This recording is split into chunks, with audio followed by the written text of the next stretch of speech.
frame ratio လှလှလေးနဲ့ mountain bike လေးဆိုအောင်อาลอยน้องสาวสู่อยู่วันเอ๋ย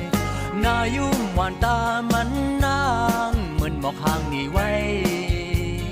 เคยย้อนมืดกืออยู่จำส่องตีพร้อมใจเฮาโลน้องอ่อนเอ๋ย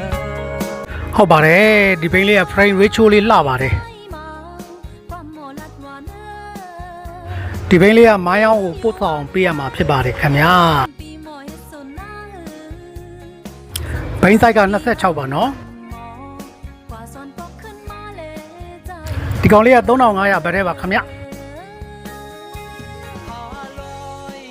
မိုင်းအောင်ကနေဒုတိယမြောက်တစ်စီးအားပေးသွားတဲ့ကိုကြီးကျေးဇူးပါဗျိုရင်းလီကပ်